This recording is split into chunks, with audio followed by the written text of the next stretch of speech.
chicos, ahora les vengo a cantar una canción que se llama Los Cocineritos. Y dice así. Dos cocineritos hicieron un postre, adentro le pusieron azúcar y miel.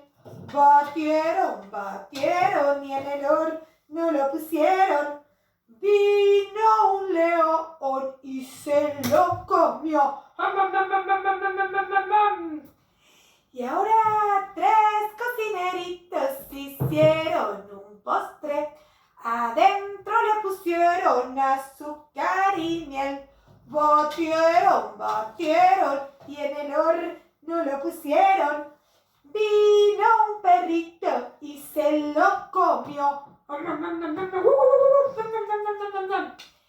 Tres cocineritos hicieron un postre, adentro le pusieron azúcar y miel.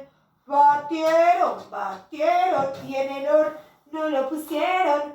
Vino un conejito y se lo comió.